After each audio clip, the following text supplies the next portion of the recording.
Hey, this is Bad Vibes. Today's video is on those online dating stories. You know, you go online to try to find someone, and you end up finding the wrong type, the dangerous type. So make sure you hit that like button, as it really helps, and sit back, relax, and enjoy. So about a year ago, I moved into a new apartment. It was my second year of living alone. The city was relatively small, and I go to the local university there. One night I was bored at home and decided to set up a Tinder date. I was talking to this apparent normal guy and asked if he could come over to my place. At the time, I didn't see anything wrong with that, so I invited him and told him that I lived alone. About 20 minutes after the message, he arrives at my apartment wearing a black hoodie, big earphones, and he asked me if there were security cameras in the hallway, which was odd. I said that there was a couple, and from that, I could tell that I just made a mistake. He got into my apartment, and we made out for like 10 minutes, in my bed. He asked if he could try some kinks on me. At the moment, I was not thinking rationally anymore, and I said yeah.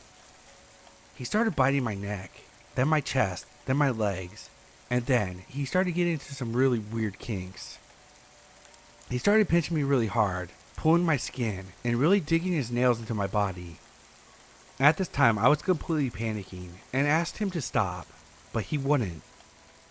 To top things off, he started choking me, and I couldn't get him off of me because he was a big buff dude. At last, he stopped, and I rushed into the bathroom, saying I needed to pee. In no time, I grabbed a knife and locked myself in the bathroom and called my other friends to come help. I got out and told him to get the hell out of my apartment, or I would call the police. To my surprise, he tried to attack me, but I had a knife in my hand and started screaming. After hearing the doorbell, he quickly got dressed and rushed down the stairs. Please be careful when bringing strange people into your home. This shit scared me for life, and I don't think I'll ever do Tinder dates again.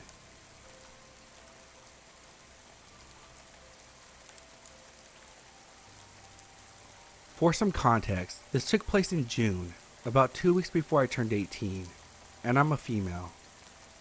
I had just finished my A-levels and decided to join Tinder for a joke, just to have fun and waste a bit of time. I thought it would be fun to put Snapchat in my bio, just to see how much people would add me, and I admit I enjoyed the attention from guys. People added me, but no one actually messaged me except for this one guy. I'll keep his name anonymous. This guy was 20, and at the time I was 17. He was about an hour drive away from me, which will be important later. We started off just innocently chatting. The conversation was dry, but it killed boredom, so I held the conversation. One day he randomly popped up asking, "So when are we gonna meet then?" I was hesitant at first, but I agreed in the end after I ran it over with my parents. I invited him over to my house. I don't know what I was thinking, but I told him that he could come over. He got there the next day at 9 a.m. Bear in mind, he lived an hour away from me, so this was the first red flag. I was confused as hell why he wasn't dressed for the day. Nevertheless, I invited him in and finished getting ready. We just chilled and watched films all day before heading out around 2 p.m. We chilled by the beach for a bit before coming back to my house around 5 p.m. I was expecting him to go home after that, but no, he stayed. We watched a couple more films, and every now and then, I would look over at him and catch him flat out staring at me. We would lock eyes and he would say something creepy like, "I love your eyes," or, "I'm so glad we met," all while knowing me for only about 8 hours. I regret to say that we ended up kissing a lot. I felt awkward, and being a naive 17-year-old on our first real date, I thought that this was what you're supposed to do. He left around 10 p.m., which means he was at my house for like 13 hours. But there were no sparks at the end, and I was expecting this to be a one-time thing. Nope, he turned up at my house at 9 a.m. 2 days later. I went along with it because I didn't have anything better to do. Again, he didn't leave until 9 p.m. At this point, I had no interest in seeing him again, and didn't really feel a romantic connection with him. I admit, I may have led him on, as I never actually told him I wasn't interested. Looking back at it, I should have told him, and maybe the next events wouldn't have happened. My birthday rolls around. Well, the day before. He shows up at 9 a.m. again and takes me out. We go to the mall, and he buys me so much. I keep saying, no, you don't have to, and let me buy this. But he insisted because it was my birthday. I had only met this guy twice before, and he was buying me stuff like clothes, makeup, and sexy underwear. I was still only 17, even though my birthday was the next day. I felt like I was being treated like a prostitute. Every time we would walk around, he would force my hand into his and try to kiss me. I felt so awkward. Anyway, we get back to my house around 6 p.m., and I come home to flowers from him that he had delivered to my house. We chill in my room, and I didn't know what to do. I felt trapped. I felt like I couldn't tell him to leave because he had just spent so much money on me. Anyway, he tried to have sex with me. He kept saying, "Come on, don't you want to have a nice birthday? I came all this way for you." Just creepy stuff like that, trying to get me to sleep with him. I just kissed him and told him I didn't want to. I wasn't a virgin, but I definitely did not want to sleep with him. He finally leaves, and I just break down crying. I don't know why, I just felt so trapped. I tried to be cold with him over messages and stuff for the next few days, hoping to scare him off. It didn't work. About 3 days after my birthday, I get home from work around 9 p.m. Guess whose car I see parked outside my house? Yep. I walk in, and he's sitting there, chatting to my family in the lounge. They seem to really like him, even though I told him how creepy he was being. We ended up going to the local pub after to get some drinks. We get back to my house and I'm pretty drunk. I suggest more drinks and crack open a bottle of bubbly I saved for my birthday. As we were drinking more, he gets quieter. I look up at him and ask what's wrong, and he suddenly grabs me, kisses me, and tries to put his hand up my skirt. I immediately push him off and stare at him angrily. He looks at me in a really sinister way and says, "I deserve it." Because he had drank, he couldn't drive home, so he just stayed over. I tell him I'm too drunk and I want to go to bed. Luckily, my mother happily showed him to the guest room, and I didn't see him again until the morning. I woke up around 9 a.m. and walked downstairs to find him cuddling my cat in the garden. I tell him I had a call from work saying that they needed me in an hour and that he needs to leave. He tried to protest, saying that he'll just wait till I'm off and we can hang out, but I just tell him no and that I'm seeing friends later, which wasn't a lie, but the work thing was a lie, to get him to leave quicker, and yet he still protests, saying that we can all hang out together. Eventually, he takes no for an answer and leaves. I cry and cry. I tell my mom everything. She likes to tell me that he wasn't that bad, but to this day she still has no idea that I had to deal with him like I did. I meet my friend and tell her about him, and that I'm gonna leave it a couple days and tell him I don't want to see him anymore. However, that same night I get a lengthy paragraph from this guy, and he professes undying love to me. Some of the most memorable quotes from this: "You're my whole world. I'd be nothing without you. I'm so glad I met you. I can't wait to share our life together." That was it. I had to be straight up with him. I told him everything, that I didn't feel a connection with him, and what he did with me when he was drunk was not okay. I even offered to return the things that he bought me, but he just said no. Surprisingly, he actually apologized and said sorry for making me feel so uncomfortable. Brilliant. That's that, I thought. Nope. He started stalking me. However, anyone who has Snapchat will know that you can view a map that tells you where your friends are. You can also turn it off so people can't see you. But I customized mine so that only people I'm close with can see where I am. He was one of them. I forgot to turn it off, and whenever I went out, there he was a couple hours later. Remember, he lives about an hour away from me. I first noticed that he had followed me after I went to the beach, the same one I went with him. I went with my friend, and about 2 or 3 hours into the day, we were getting ready to go home.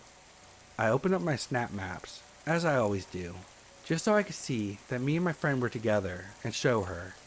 It's a silly thing I do, but I find it cute seeing our little Bitmoji characters on the map. When I saw he, who shall not be named, was with us. His little Bitmoji character, probably like 200 yards away from us. My eyes widened, and I told my friend that the guy that I had been complaining about all day was literally here, now with us, somewhere.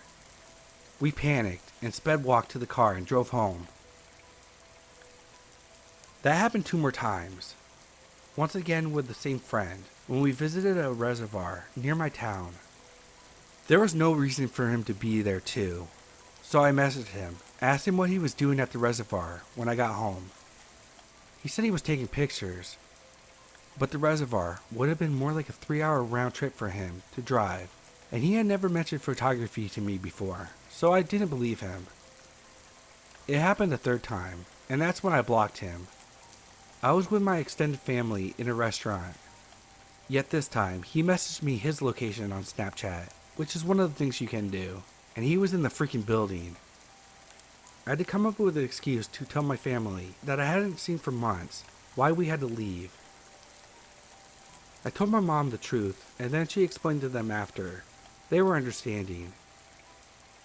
I had enough. I didn't even message him again. I blocked him on everything, and luckily, I haven't heard from him since.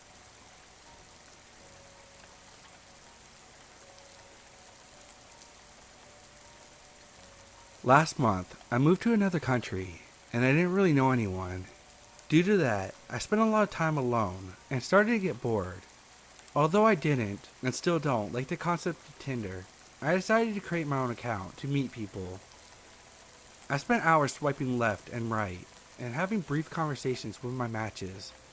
However, most of them were men that wanted to see me on that same day, which scared me a bit. My story begins when I matched with a 30-year-old girl who didn't wait long to send me a hi and asked me for my phone number. I, who had never been on this app before, thought that was normal and gave her my phone number without having spoken at all. That was my first mistake. At first, everything seemed normal. The girl, which name was Diana, sent me voice notes. We talked briefly and in superficial ways about ourselves.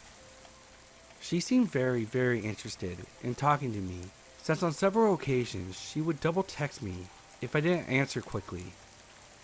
And I'm not gonna lie, I found that curious. However, I paid no attention.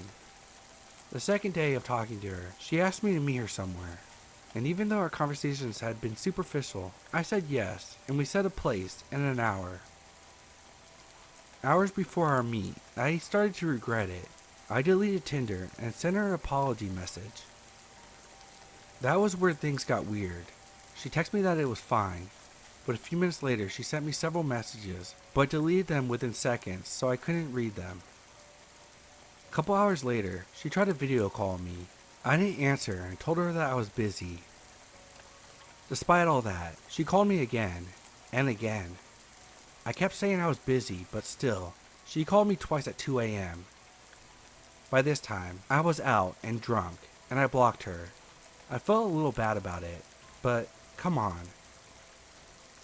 I'm a woman in her early 20s, living in a foreign country, so at the same time I felt relief that it was over. Except it wasn't.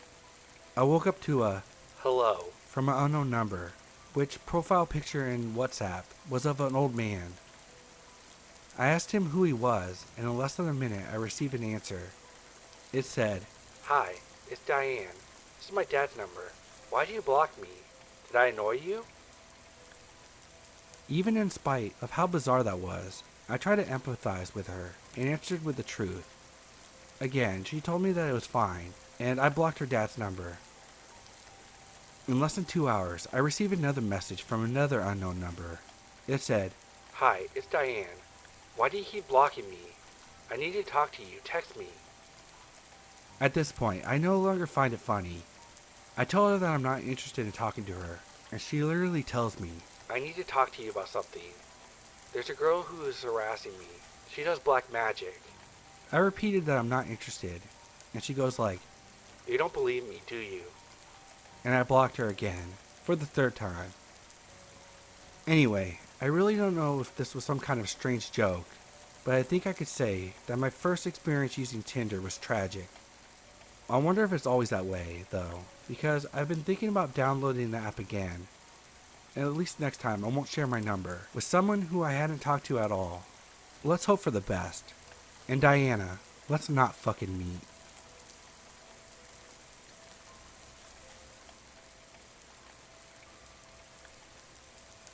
So this happened about 1 month after I finished high school. I was 18 at the time and tired of being inexperienced. I went to a pretty nerdy school, so I, nor others, were crazy about getting into relationships or hookups. So after seeing my friends dabble with Tinder, I decided to try it myself. I mostly did it for a joke, sending funny pictures to my friends over some weird messages I got or funny bios I found. But I was also up to meet someone, if they seemed fine. So eventually, this dude and I started talking, and he asked to meet me at the local hangout, a gas station. That tells you something about my town. He seemed alright, fairly cute, only a year older. I decided it was fine, especially considering one of my friends was at the place, so if this guy was a total weirdo from the start, I could escape. But it was fine, and the first time we hung out in his car, nothing drastic happened. We kissed, but that's all that happened. We hung out in his car again and drove around and made out, but once again, nothing drastic happened. Both of us were kind of just trying to lose our virginity and get it out of the way. My car was small, and so was his, and both of us had pretty strict parents, so we scheduled to meet up next Saturday at a cheap motel to get it over with. So that day comes, I wake up and I'm literally in the worst pain of my life. I was on birth control, but it just made it worse, and I'm in terrible pain. I text him saying that I need to wait a week. Instead of just an alright, or even a slightly annoyed tone, this guy basically tries to pressure me into going anyway. I try to explain that I'm in pain, and if he honestly can't wait a week, he can go find another girl. He starts calling me a liar, saying that I'm making it up so I can sleep with another guy. Basically sends me texts from 9 p.m. to 6 a.m. calling me all sorts of nasty things, saying I'm really ugly and horribly boring, and that he was just doing this as a favor, and that I'm gonna regret this, and so on. I'm upset, obviously. I never had someone say the things like he said to me. I generally started feeling pretty awful about myself, thinking that I should have just sucked it up and gone with him anyway. It basically put me in a really horrible mood the whole week, so much that I basically turned into a big sobbing mess when I went with my friends camping the following week. It's a week later, and I'm sitting on my screened porch that we have for our cats in the summer. I just got in a kitten and was playing with her, when I see a car that looks like the car that the guy drove. I brush it off until I see the same car drive by again, and again, and again, about 7 times in total. I think back and I realize that I talked about hanging out at a beach a lot, which was right across from my house. Now I'm terrified. My parents aren't home, and if he corners me, I'm in an enclosed room. The only access from the house was the window, which was very hard to open from the outside. After the second time, I ducked so I wasn't visible from the road, and started texting my friend. My friends pulled up and the car stopped coming by, and I hugged them, terrified of what could have happened. My mom and dad come home, and I don't say anything, but I basically forced myself into hanging around them and not being home alone for a few days. About 6 months later, this guy asked me on Facebook. I never once gave him my last name. He texted me saying I'm the most genuine and pretty girl he'd ever met, that when looking back on it, he compared every single girl he's met since, and I'm the top, and he's sorry. I don't think he knew I saw him stalking me. I basically said, that's cool, but don't talk to me again. He hasn't, fortunately. I swore off Tinder for a while, eventually using it far away from home at college. With a happy ending, I met my current boyfriend. So I got to learn some good things and bad things by using online dating apps. But to the guy from Tinder, let's not meet again.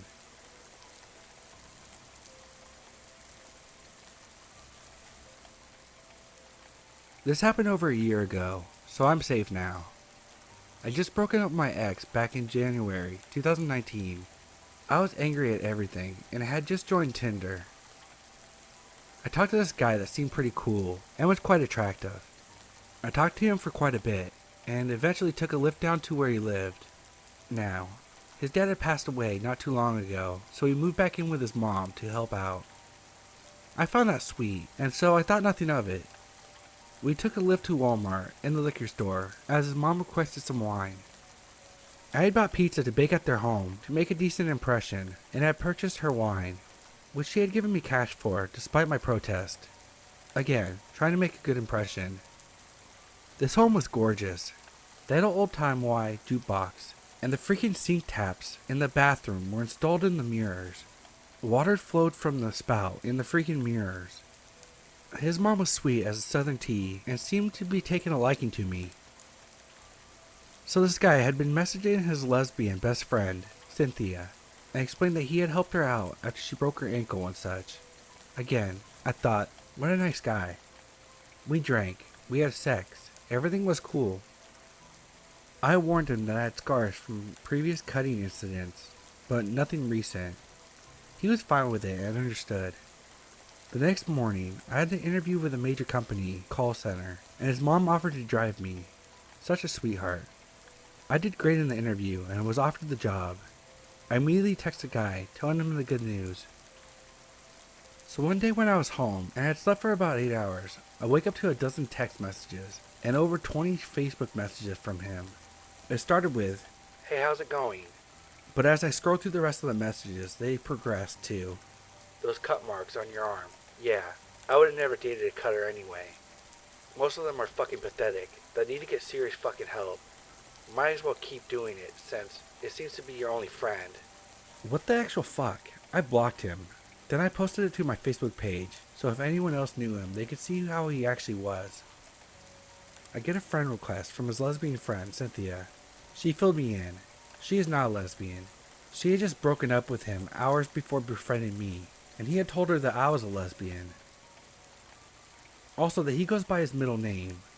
I had done a basic search with the name he provided me, and on his Facebook page, to make sure he wasn't a felon or some shit before meeting him. When I did the research on his first real name, sure as shit, so many charges, including child pornography. He had been stalking her, pinging her phone location, and messaging her shit like, "Oh what, you're not gonna leave your house?" And he told her to kill herself. She had gotten the cops involved. She sent me screenshots of the messages he was sending. We talked a bit more, and while I'm not in the medical profession, it's kinda clear something was wrong. He was a liar, manipulative, aggressive, angry, and obviously his moods flipped faster than mine. I offered to send her what I could of the messages, in case she could use it to build a case against him. Shortly after, I get a friend request from a name I don't recognize, something generic like Mike. Then I get a message, "Hey, it's Jay. How's your new job going?" I was freaking out. He knew where I worked. The building was secure, but the parking lot not so much. I got pepper spray and called my dad, who has been in the police force since I've been alive. He advised to not carry a baseball bat because it could easily be wrestled from me and used against me. But pepper spray was a decent choice. Also, he said that while online bullying isn't something the police can do much about, if he messages me again, it goes into the harassment area and needs to be reported ASAP. I was getting off work after midnight and was scared shitless. I parked as close to the building as possible, pepper spray in hand. Fortunately, I haven't ran into him since, and I don't want to ever meet him again. I've also since moved and changed jobs. If it sounds too good to be true, it probably is.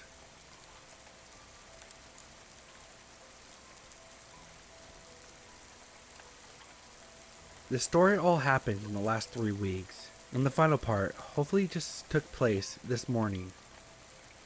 So to set the stage, I'm a single dad with a daughter who is about to turn 3. I don't really have time to hang out and meet people, so I decided to put myself out there, and I made a Tinder profile. I had a few decent dates, but nothing too special. Then, about 2 or 3 weeks ago, I matched with a new person. She lived about 30 minutes from me, and looked cute, so I messaged her. We start talking and she gives me her number. We text for a week or so, and things seemed great. We both seemed to be on the same page about things, and that neither of us wanted to rush into anything serious. So we decided to spend the evening together. The first evening went well. We got along great. We did the same thing a few days later, and again, everything went fine. But after about 2 weeks, it became clear that she wanted to start an actual relationship, and I wasn't ready to commit to that. I made it clear, and she seemed to understand and accept it. After some of the things she said though, I was seeing some red flags, and I wasn't sure if she was actually going to respect my wishes and not try to move things forward into a serious relationship. There were a number of things she said that made me think that she was a bit emotionally unstable, so I decided to take a few days to think about things and decide what I wanted to do. We had been texting at least a little bit every day, and I felt like the daily connection was not helping to convince her that I was serious when I said I wanted to take things slow and not jump into a relationship. So on Friday morning I was texting her, and then just kind of stopped replying. I didn't think much of it since I was really busy anyway. She came to my house that night, just showed up unannounced. I was polite and made up an excuse about my phone being broken. She claimed that she showed up because she was worried that something happened to me, since I always replied right away before. But her showing up at my house was another huge red flag. I figured the broken phone excuse would benefit me, giving me time to evaluate this new warning sign and decide what to do. I told her it was fine, but that I might be MIA for a bit longer until I get a new phone. I don't have internet connection either, so basically all contact with me would cease until I reinitiated. She seemed to be fine, apologizing for intruding on my evening, and left right away. So I didn't give it too much thought, other than reaffirming my concern that she might be becoming obsessed. In the next few days, she sent me messages, basically checking to see if I got a new phone. There was nothing too crazy, but still worried me a bit, and with everything else, it told me that I needed to cut things off completely. That leads me to last night. It was 6 days since she showed up to my house, and I hadn't contacted her so far. I was hoping that my silence would send a message, or maybe she would forget about me and move on with someone else, but that didn't happen. I went to sleep around midnight and woke up at 6 a.m. Upon looking at my phone, I saw literally 15 notifications, 6 missed calls, and a voicemail. The text message started off saying, "I know that you're probably asleep, but I saw that you accepted a friend request 2 days ago, so I wanted to know why you've been ignoring me." And then it went to pleading for me to answer my phone, and finished with, "If you won't talk to me, I'm going to come to your house." This whole thing took place between 1 and 2 a.m. The voicemail was just her sobbing on the phone and screaming, "Why are you doing this to me?" Keep in mind, I've known this girl for less than a month, and we've been on 2 dates in that whole time. At this point, I'm pretty freaked out, so I call a friend of mine asking for advice. My friend told me to just be blunt and tell her that threatening to come to my house in the middle of the night was completely inappropriate, that she's acting crazy, and to not contact me again.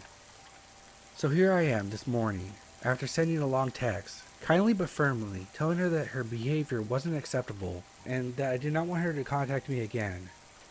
So crazy Tinder girl, let's not meet again.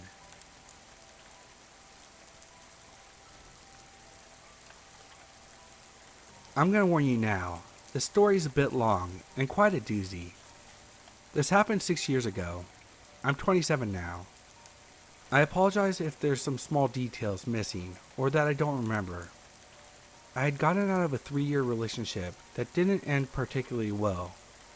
I wanted to change the scenery, so I decided to try my luck on this site called OkCupid. I know. Terrible idea. I'm well aware of that now. But hindsight is always 20/20. In my mind, most of the dating sites are a cesspool of catfish, creepy people, and desperate people. To my surprise, I actually went on several decent dates. No red flags, creeper vibes, or any weird feelings. Luckily, I made my mom aware of what I was doing, so whenever I'd go on a date, she'd know where I was and when I was going to be home. Mama didn't raise no idiot, right? Wrong. This is when I came across Dennis's profile. He seemed chill, kinda cute, and somewhat interesting. I decided to send him a message. He was playful and had a sarcastic sense of humor, which was right up my alley. So I decided to give him a shot. We met at a coffee shop and had some engaging conversations. Dennis was 5'9", normal built, balding with reddish hair and glasses. He definitely gave off some nerd vibes. He started off by asking, "What are you looking for?" I gave my normal response. I want someone who's sweet and caring, but also funny and intelligent. Something along those lines. Nothing groundbreaking. I realized later that giving this sort of response was the beginning of the end. Dennis and I went on a couple more dates. I started to fall head over heels for him fast. He was sweet, understanding, caring, worked out, and took care of himself. He was everything I wanted in a guy. It was difficult to understand why he was single. Since I was falling for him so quickly, we agreed that we would be exclusive. Everything was going smoothly until about 2 months into our relationship. That's when shit started to hit the fan. For the last month, I had been pushing him to let me hang out at his place and to meet his roommate. Every time I pushed the subject, he would make an excuse why we couldn't. My roommate's crazy. It's not a good time. He works opposite schedules than me, etc. It was always something. At some point, we made plans to go to a club one evening. I was dressed up, ready to go, waiting for him. He ended up not answering his phone for a couple hours. I thought his phone must have died since whenever I would send him a message, it would never say delivered, for those of you that are Apple users. I ended up deciding to go to his place to see if he would open his door. He lived about 15 minutes away from me in an apartment complex, and it was the middle of the winter. It was so cold. I knocked on his door, no answer. While heading back to my car, look who decides to show up. None other than Dennis himself. And guess who he was with? Yes, you're correct, another woman, which I later found out was his long-term girlfriend, Jessica. I quickly made my way over to him, and the look on his face was fucking priceless. His face deadpanned as soon as he saw me. He whispered something to the girl that he was with, and she made her way inside. He came over to me and was speechless at first. I'm very surprised to see you here. Really? We had plans, remember? I wanted to see if you were home. I do remember. My phone died, so I didn't receive any of your texts and lost track of time. We were at my friend's birthday party. Who's the girl? My roommate. I thought your roommate was a guy. He is. She's my other roommate and a very good friend. Mind you, I'm a very skeptical person, and alarm bells were definitely going off in my mind, in accordance to my parents' numerous warnings. However, Dennis is the sort of person who is very good at talking himself out of situations. He was an excellent liar, and being naive and the insecure person I was, I believed him. We ended up going to the club after I waited outside in my car for almost an hour. I didn't think about it much since I was getting what I wanted and nothing was said about his girl roommate. Over the next month, I kept pushing Dennis to meet his family and his other guy roommate. He eventually caved and brought me to see his mother. It was an extremely odd experience. We talked about books and some of Dennis's friends, and I made a snide remark about how Dennis's guy roommate was fucking nuts. Dennis's words. And they both gave me the strangest glances. This would all make more sense in about a month or so. Eventually, I started to realize Dennis' stories weren't adding up, and I started seeing holes in his stories. He would only see me on Tuesday and Thursday evenings because he worked a lot of overtime. He would never be flexible or change his mind, or even allow me to attempt to change his mind. If he was late coming to see me, which started to happen frequently, he would send me screenshots of his work and his vehicle in line for getting washed, or would send me screenshots of his bathroom saying he just wanted to freshen up. When I asked him for a picture of him in that moment, of him in the bathroom mirror, he declined. He refused to send me any pictures of himself, proving that he was where he claimed to be. He would also take unusually long bathroom breaks at my house after sex, like 20-minute long breaks. I know, another huge alarm bell. Everything came to a head about a month or so later. I told Dennis I wanted to go somewhere with no phone service so that we could truly spend time together without technology being a distraction. He agreed, and we ended up making plans to spend 2 or 3 days in Canada. It was still early on in our relationship, about 4 months, and my mom wanted to make sure I was safe, so she decided to take down Dennis's driver's license and made a copy of it, as well as his license plate. The trip ended up relatively uneventful until the last evening in the hotel room. I'm not sure if it was on purpose or if he was actually asleep. Dennis ended up rolling over to my side, pulling me closer and saying, "I love you, Jessica." This made my blood run cold. I was so upset. Tears started to blur my vision, and I got up out of bed. My parents were right all along. He was a liar and a cheat. Did I break it off? No, of course not. That would make too much sense. I was naive and desperately in love with him. I didn't want to admit to myself that I had been played or that I was a side chick. So I acted as if nothing was wrong and that I didn't hear what he said that night. Of course, he didn't get rid of the aching feeling that I had for several weeks. I began to have bad anxiety and panic attacks on my way to school because of a bad feeling in the pit of my stomach. Dennis was constantly lying to me, and I mean constant. It was so bad, I ended up starting to feel really angry. I let the feeling simmer for a couple days until I decided to do something about it. When realizing that you were right all along and things weren't just a strange coincidence, it's very bittersweet. On a freezing March day, after an exhausting day at school, I wanted to get rid of the nagging feeling in the back of my mind, once and for all. I decided to head over to Dennis's apartment complex to see if he was still lying to me about living in an apartment with a girl roommate. I got out of my car in the parking lot. I was shaking. I didn't know if it was from anxiety or from the anger that started to bubble up below the surface. Was he lying to the girl roommate? You bet your sweet ass he was. I knocked on his door and hid myself from the view of the peephole. He answered the door, and his girl roommate was behind him. I came around the corner to look at him with an emotionless face and say, "Wow." I turned on my heels and walked away, only to find out, as I got back to my car, that I had locked myself out of the car on a cold March day in the middle of winter.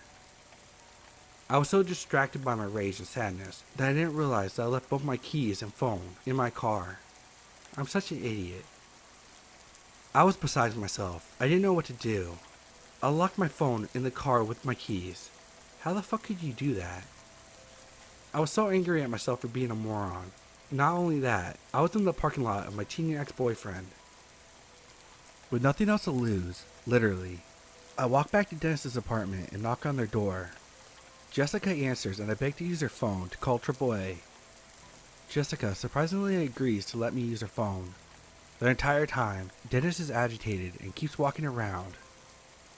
At one point, he even went outside with a coat hanger in an attempt to unlock my car, but to no avail. During that time, I took advantage of me being alone with Jessica to get some information on her, like how long they've been together, where did they meet. I was shooting 20 questions at her rapid fire before Dennis came back in. By the end of it, I had more than enough information to prove that Dennis was not who he says he was. Everything started to make sense and the puzzle pieces were connecting. One of the biggest aha moments for me was when we both were talking about being in a relationship with him on Facebook. It turns out, this sly motherfucker created 2 different Facebook accounts to ensure that he was in a relationship with both of us, only to block the other girl on that account, guaranteeing that neither of us would ever come across the Facebook account.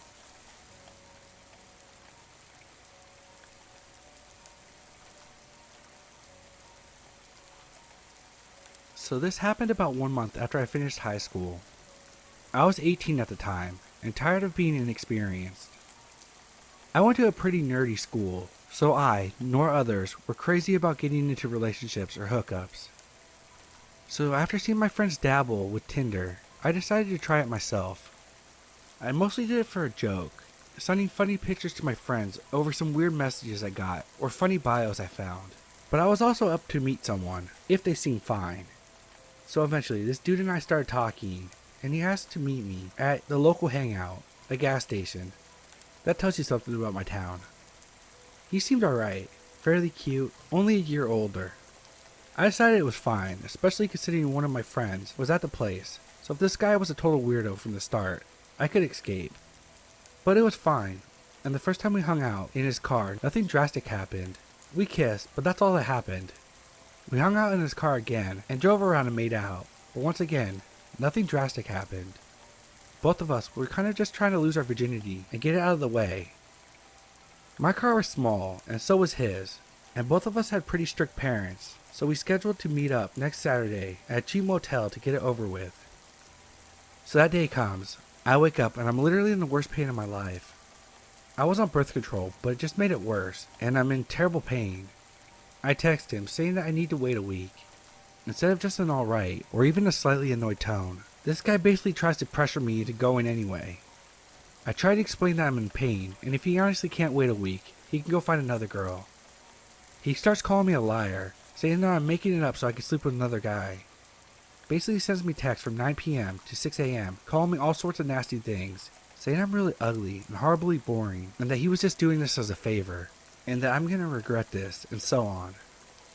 I'm upset, obviously. I never had someone say the things like he said to me. I generally started feeling pretty awful about myself, thinking that I should have just sucked it up and gone with him anyway. It basically put me in a really horrible mood the whole week, so much that I basically turned into a big sobbing mess when I went with my friends camping the following week. It's a week later, and I'm sitting on my screened porch that we have for our cats in the summer. I just got in a kitten and was playing with her, when I see a car that looks like the car that the guy drove. I brush it off until I see the same car drive by again, and again, and again, about 7 times in total. I think back and I realize that I talked about hanging out at a beach a lot, which was right across from my house. Now I'm terrified. My parents aren't home, and if he corners me, I'm in an enclosed room. The only access from the house was the window, which was very hard to open from the outside. After the second time, I ducked so I wasn't visible from the road, and started texting my friend. My friends pulled up and the car stopped coming by, and I hugged them, terrified of what could have happened. My mom and dad come home, and I don't say anything, but I basically forced myself into hanging around them and not being home alone for a few days. About 6 months later, this guy asked me on Facebook. I never once gave him my last name. He texted me saying I'm the most genuine and pretty girl he'd ever met, that when looking back on it, he compared every single girl he's met since, and I'm the top, and he's sorry. I don't think he knew I saw him stalking me. I basically said, that's cool, but don't talk to me again. He hasn't, fortunately. I swore off Tinder for a while, eventually using it far away from home at college. With a happy ending, I met my current boyfriend, so I got to learn some good things and bad things by using online dating apps. But to the guy from Tinder, let's not meet again.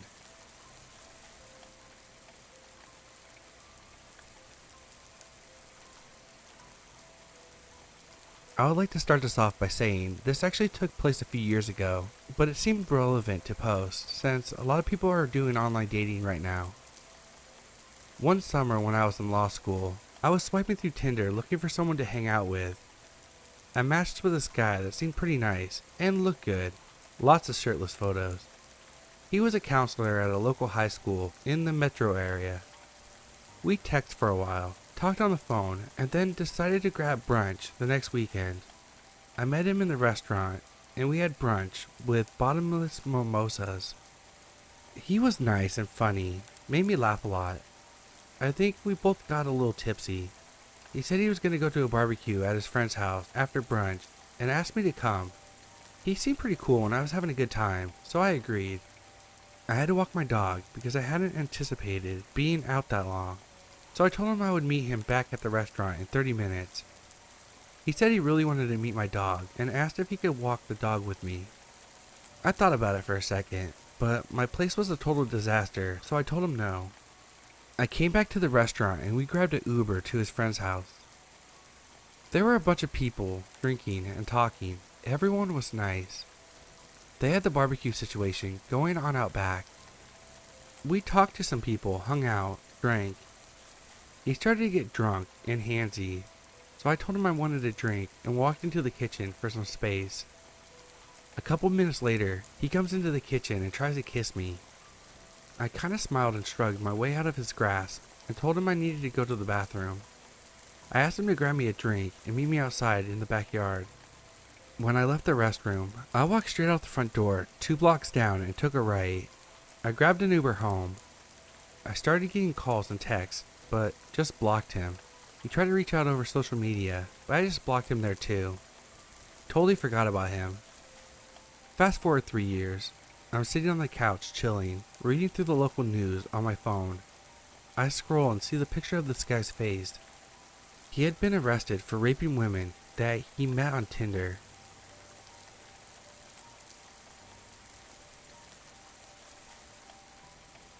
This is a shorter story, but I think it fits here. I had just turned 18 at the time, and after getting out of a shitty high school romance, I figured I'd give Tinder a try. I didn't really plan on going on any dates. I just wanted to talk to new people, and then maybe someone would pique my interest. Let me set the scene. It's my senior ball. I'm all glammed up in my vintage dress and having a pretty good time, despite not having a date. The night was calming down, so I was sitting on my phone while a slow song played. I opened my Tinder to see if I had any new matches, and I did. A guy who was decently attractive and only a year older than me asked if I wanted to go on a date. I declined, but he seemed pretty insistent. To be fair, it wasn't a very harsh no, because I didn't want to hurt his feelings. He then proceeds to spam me with different date ideas. I tried to ignore it and just go back to my friends. I checked my phone maybe 15 minutes later, and he had sent me pictures of an empty school parking lot that was maybe 2 blocks away from the reception hall I was at. He was asking me to meet him there and said that he would bring drinks and we could get drunk together. I told him no. He asked if Walmart would be better. I proceeded to block him and didn't pick up the app for a little while after. This was a while ago, so my memory of that night is a bit spotty, so I probably missed some details that would make this a little creepier.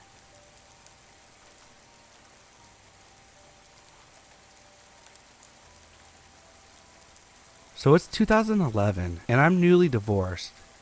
I'm in my mid-20s and a single mother. I decided to try out some online dating sites. I start talking with this guy on one of the sites. We seem to have a lot in common, and he seems pretty normal. I decide to give him my phone number. We continue chatting via text and phone calls. Well, I suggest to go get some coffee and meet up. He states he doesn't drink coffee. Okay.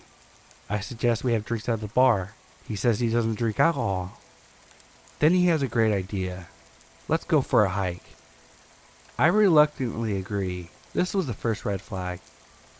He wants to go to this place called Bats in South Jersey, which is a historic village with old abandoned buildings, hiking trails, and the home of the New Jersey Devil.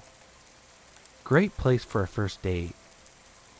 So I suggest we meet up at the main parking lot, and he has a better idea.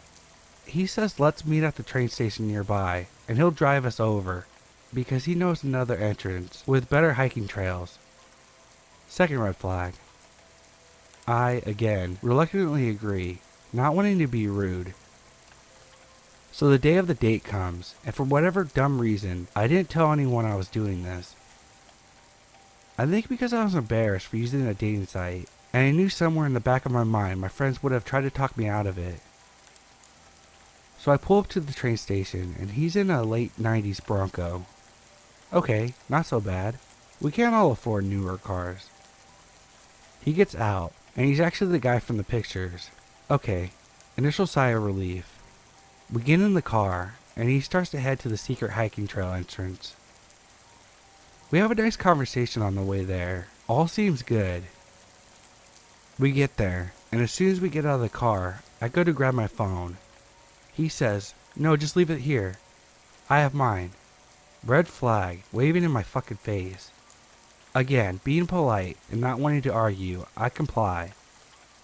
I see the entrances, and one directs you towards a village and humanity, so I naturally suggest that one. He says no, and points to the other trail that goes God knows where. I again, being the good girl I am, say, okay. Right before we set off, a bit of rebellion sets in. You know, I should really have my phone with me. He starts to argue, and I'm like, no, I need it in case the babysitter calls about my son. He gives in and unlocks his car, and I grab my phone.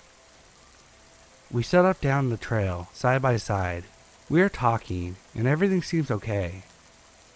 I start thinking, I was overreacting before. All is good. We get to the part of the trail where you can only go one by one, so I say, you go first, and I'll follow. He says, oh no, you go, so in case you trip or anything, I can grab you. I do that nervous giggle thing, and politely declined, saying how bad I am at following paths. He insists I go first, in a stern voice, red flags with sirens, but I simply comply. The trail is getting narrower by the second, and the woods are getting darker because of the amount of trees and brush. We are no longer talking, and the only sounds are the crunching of our footsteps. Panic starts setting in. I look back at him, and he's just got a scowl on his face and a dead look in his eyes. I try to smile at him, but nothing. So I stop and say, let's turn back. I like it better when we could walk next to each other and talk, still being polite. He says he wants to keep going this way. So I say, no really, I want to go back the other way. And I start to do just that. As I walk past, he grabs my arm and blocks my path. I don't say anything and just casually grab my phone out of my pocket. He lets me go, saying, fucking whatever, and we walk back towards the car in silence, me with my phone in my hand the whole time. Amazingly, I did have a signal. As we reach the clearing where the cars are parked, he looks at his watch and states he has to go now. He has somewhere he needs to be. We were only on the date for less than an hour, but okay, I'm not complaining. For whatever dumb reason, I get back in his car.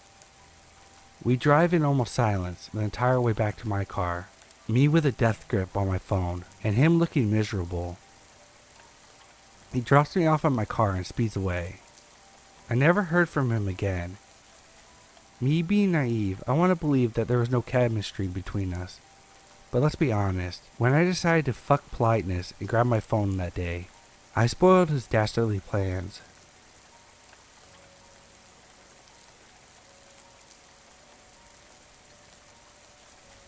This happened to me my freshman year of college.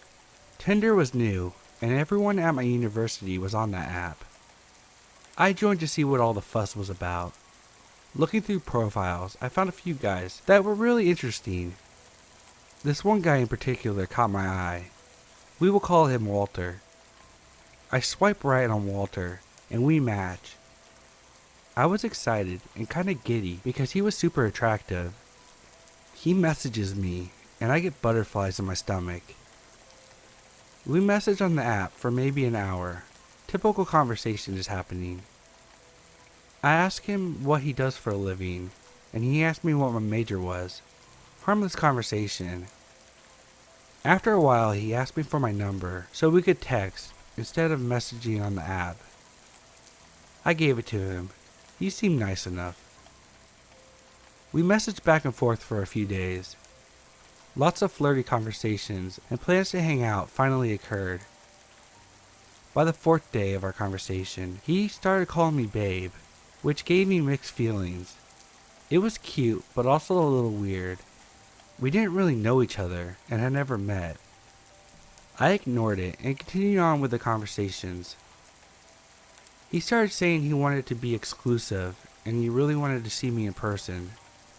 He was begging me at this point to come to his apartment to cuddle and watch movies with him and his dog. I told him that our first date needed to be in public and I would not be going to some stranger's apartment. He said I was overreacting and kept begging. I decided to ignore him for the rest of that night. The next day he apologized and said he understood why we needed to meet in public. So we made plans that weekend. The weekend came faster than I expected, and it was the day we were supposed to meet. Something just felt off and I decided to back out. I texted him apologizing, saying my mom wasn't feeling well and needed me to come home to help her with some house chores. This made him annoyed, and he said, "Your mom is a big girl. If she needs you, she can just call you. Just come over, and you can leave whenever to go help her. I really want to see and kiss you." I told him no, that I would be staying with my mom that weekend, and that was that. I only lived about 30 minutes from home, so I actually do go home to see my mom that day. After what he said about my mom, I started ignoring him, and the text started rolling in. Text after text. "Babe, I'm sorry. Please come over. Babe, I miss you." Are you gonna come over? I planned on replying the next day that I was just busy with my mom.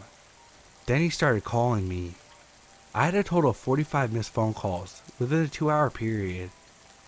He left voicemails saying that he was sorry and that he just missed me and wanted me to call him back. Similar voicemails continued almost the entire time I was home. My roommate texted me shortly after I finished dinner with my mom and asked if we could go out that night. I agreed and went back to my university dorm. Suddenly, the calls from Walter started increasing again. More texts, voicemails, and he started messaging me again on Tinder, asking me why I wasn't replying to him. I wasn't planning on replying until I got a message on Instagram that said, "Why didn't you tell me you were coming back to town tonight?" Getting this message really freaked me out. I replied to him and said, "Sorry, I've been busy with my mom." "How did you know I was back in town?" He said, "Well, I checked your Tinder, of course." Tinder doesn't show exact locations, but has a within 1 mile message. This really freaked me out, and I messaged him back saying that he was being real creepy. He seriously had to be constantly refreshing my profile to see the distance change. The messages, calls, and voicemails continued. All were him apologizing for making me feel weird about him knowing where I was. He was just worried about me. We had been texting for less than a full week. I told my roommate about it, and so we decided to stay in for the night. The last straw for me was getting a message saying, "Look, I'm really sorry. I'm outside your dorm with flowers and chocolate. Please forgive me." Oh hell no. I called the campus security and told them about this guy, but they never found anyone waiting outside my doors. I'm assuming he was in his car waiting for me to reply. I blocked him on all my socials, phone number, deleted Tinder, and haven't been back on since. I have seen him once, out and about in town, but he didn't recognize me, thankfully. Walter, if you read this, I'm glad we never met. Thanks for making me second guess every single guy I find attractive.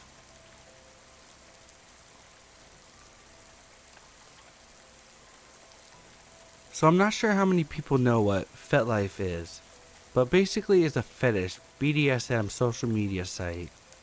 Facebook for those into kink, basically. It was used a lot for hookups, dating, but I was primarily into it to read some short erotica that were posted in forums sometimes, and finding more like-minded friends. But I did eventually branch out and meet some people off of there. Most of them were really cool. Others, not so much. They were just kind of boring. All in all, it was pretty okay. But after talking to this one guy and meeting up with him only once, I got really bad vibes and decided not to go any further. He just creeped me out for some reason. He was not ready to give up. Things went quiet for a while, and then 2 weeks later I kept getting harassing messages from blank accounts that I'm assuming were his, as they all had different variations of the same screen name, but words and letters arranged in different order. They were pretty harmless things like, "Why don't you love me? I thought we had something special. Hello? Please talk to me." Things of that nature. Annoying, but not dangerous. Well, one day he shows up to my work. Now I did work at a McDonald's, so it isn't that weird. And luckily I work in the back at the drive-thru. I only really saw him out of the corner of my eye when I went up to the front to grab cups, and I don't think he recognized me. I had shaved my head. It was trendy at the time, and when I met him I had a wig on. I never told him that I had shaved my head either. But as I was walking back, he called out my name. I rushed into the back and told my manager, and he got asked to leave. I didn't see or hear from him for 2 weeks afterwards. I get another message from a totally new unnamed account, but this one was much more sinister, and I knew it was him. It had to be. When he found out I was dating someone new, He got angry and threatened to expose me. I didn't work at McDonald's, so he didn't know where I worked anymore. But he knew where I went to school, the names of my mother and sister, and knew where they worked. He knows what shops I shop at, which friends I hang out with the most. He didn't know her name, but he gave me a really detailed description of how she looked. And he says that he knows where I live. Luckily, nothing happened, and I moved soon after, and never heard from him again. But needless to say, I was very spooked out, and it scared me away from online dating for good. I made a police report, so maybe that scared him away.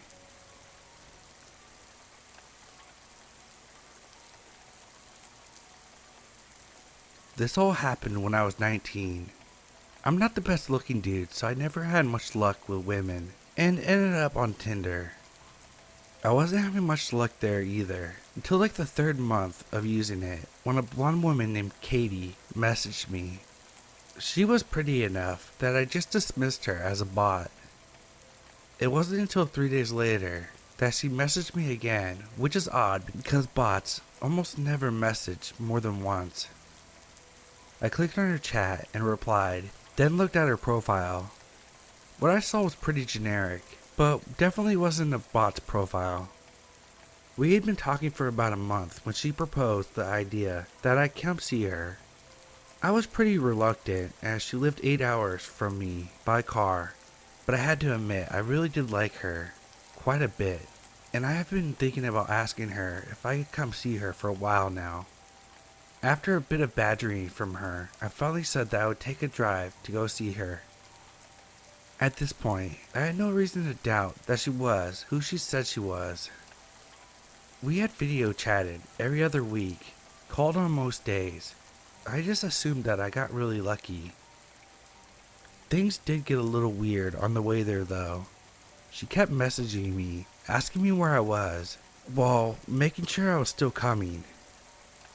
At some points, when I took more than 30 minutes to respond, she would send me a slew of annoyed texts. Admittedly, I chalked it up to her being nervous about me coming to see her. I was pretty nervous too, so I couldn't blame her. I had a hard time finding her house at first. The directions she gave me were pretty confusing, and it was back through a series of gravel and dirt roads, and a large thicket of trees. It was still midday when I came onto an old-looking house. A window on the second floor was boarded up, but it didn't look abandoned, just worse for wear. Katie's red buggy that she liked to talk about was parked in front of the garage. I took out my phone and texted her that I was here. She only sent a smiley face in return. When I got out of the car to knock on the door, I noticed that someone was looking at me from one of the second floor windows. I found it a little creepy, but figured it was just her father or something. She had told me that he comes to stay with her every now and again, so I ignored it and knocked on her door. She answered with a smile and gave me a kiss, which surprised me, and I followed her inside. We sat down on her couch and started talking about our plans when I asked her about her dad. "You didn't tell me that your dad was here," I said. "Was that going to be a surprise or?" Katie looked confused and told me that her dad wasn't here. I still thought she was keeping up the act and told her that she didn't have to keep pretending and that I had seen him looking through the window at me from the upstairs window. Katie went pale and said, "You gotta get out of here, now." We both ran to our cars. When I questioned Katie, she informed me that her dad wasn't there and that she had been home alone until I showed up. I called the police, and while I was on the phone giving my address, Katie gasped and pointed to the window where I'd seen the guy last. He was looking at us from the window again. I got a better look of him, and he seemed older and frail, almost like he hadn't eaten anything in a while.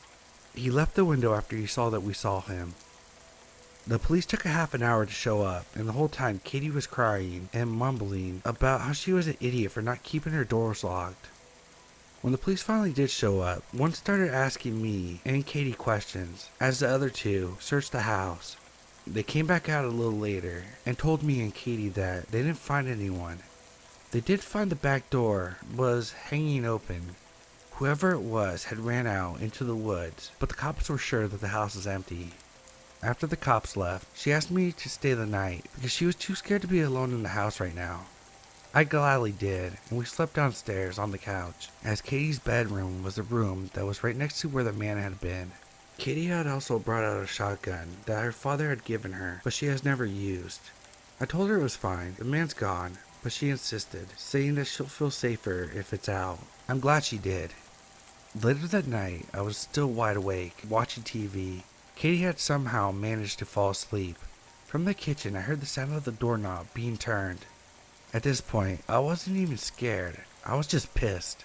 I flipped on the light in the kitchen and pointed the gun at the kitchen door, and there he was. The guy that had been at the house before was standing on the other side of the glass door. He looked shocked, and I'm glad we had locked the door. The man unfroze and yet again ran into the woods. I woke up Katie and told her what happened, and we called the police yet again. When they arrived, they did a full sweep of the woods, but found no one. They told Katie and me that it's probably a good idea to stay somewhere else for the night. Me and Katie said our goodbyes. She was going to stay at her friend's house, and I was going home. I left a little after Katie did. I was on the phone with my brother telling him what happened. My headlights were on. As I was talking, something caught my eye. The fucking man was standing at the corner of the house, just watching me.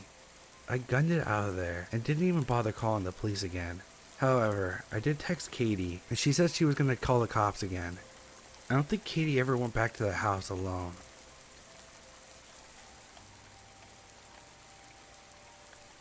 I'm a 26-year-old who has lived in Alaska my whole life. This will become important later when you see just how far this person would go to try to be with me.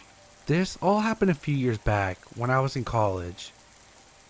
Like any woman at my age, I made a grave mistake of attempting online dating. I was using OkCupid to try and find a potential partner, but I also had listed in my bio that I was looking for friends. One day this girl, we'll call her Jen, messaged me. She seemed nice, and we got to talking and really hit it off, but I made it clear at this time I wasn't looking for a relationship due to being preoccupied with work and school. I should preface the rest of the story by saying that I'd like to help people, and it's really hard for me not to. Honestly, it has been the biggest flaw I've had over the years, a contributing factor in multiple abusive relationships I've been in before and since this incident. Anyway, the results of this has been that I tend to drain myself to try to help others, and it attracts unsavory and unstable people. We start going into conversation about our various interests, and eventually we stumble across gaming as a mutual interest.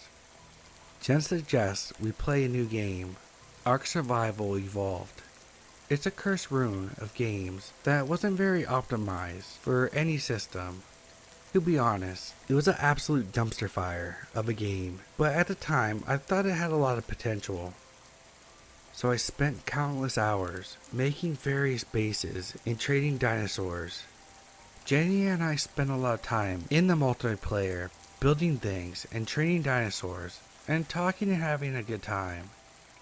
During this time, she opened up to me about a lot of the abuse she had suffered in past relationships, and from family that didn't accept her for being gay. Having also been through some difficult times, I felt a lot of empathy for her, and would try to build her up and talk her out of self-hating talk when I had the energy to. This is when the trouble started though. I had noticed that she had been a bit too friendly with me and kept being overtly sexual and flirting for a week or two. It all started in the game, roleplay kind of stuff. She was really nice, but totally not my type. I had to address the situation multiple times, saying that it made me feel very uncomfortable. But every time we had that conversation, Jen would tell me that she understood and would back off. You know the drill. It never got through to her. By this time, we had started having communications on a chat app called Telegram. I wasn't always on my computer, so it seemed like a convenient solution. I started noticing that a lot of the emojis she was using displayed a very similar lack of respect for my boundaries. Just as before, I'd mentioned this to Jen, that it made me feel uncomfortable. I knew she had a lot going on upstairs, but me being me, I have always been a gentle soul. It's always been very difficult for me to set firm boundaries and to keep those, especially when someone is suffering.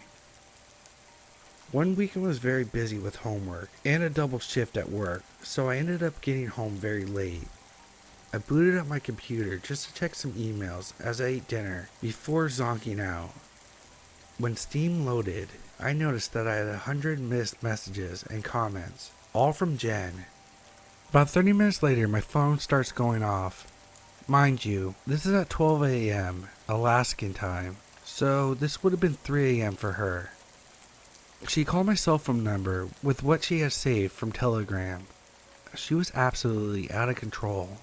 From the moment I picked up the phone, she was screaming obscenities and slurs, intercepted with confessions of love and desperate pleas for me to unblock her so that we could be friends again and that she would make it up to me and all that crap.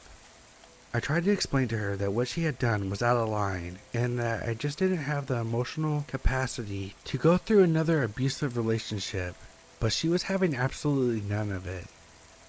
I did the only thing I could do. I ended the call and blocked her number. 5 minutes later, I get a call from an unrecognized private number and pick up, knowing exactly what I was in for.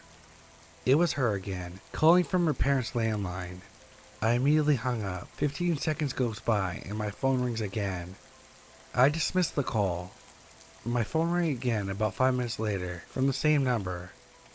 This goes on for a solid 15 minutes before I turned off my phone and went to bed.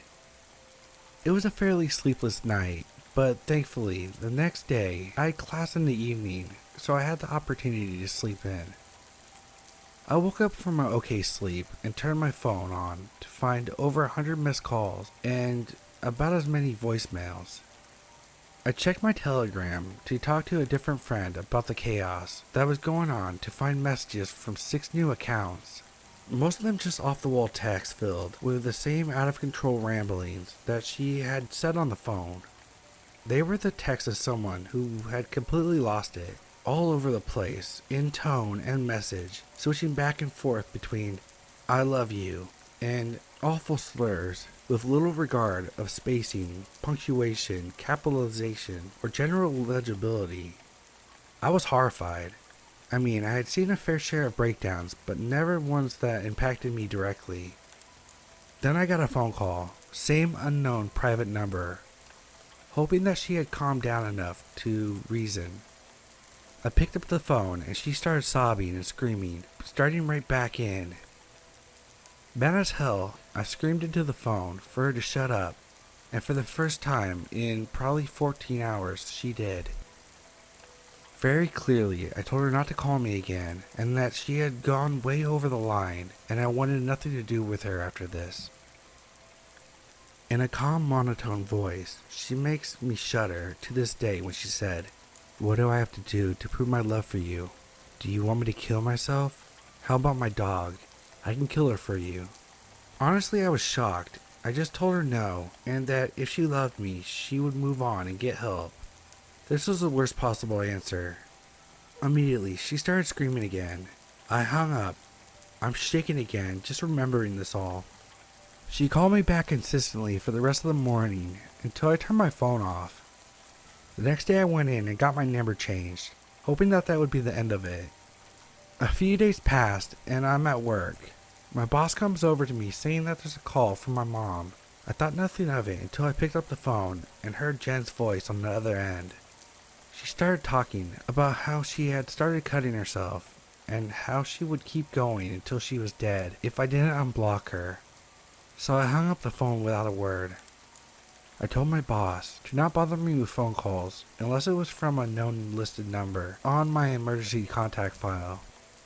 With my new phone, I set up Telegram again and started going through blocking all of her other accounts, but this still wasn't the end of it. For about 6 months after the whole thing went down, every few weeks I would get a new Telegram contact on a new number begging me to unblock her so we could be together. I know it's not some big climactic end, but honestly, what could I do? All I knew of her at the time was her first name, screen name, and state. If I had reported to the police, nothing would have been done anyways. The cops here don't take kindly to queer people like myself, so I just didn't want to risk any BS with them. Oh, and to the Jen, the out-of-control lesbian from Ark Survival Evolved, I hope you've gotten help, but please let's never meet again.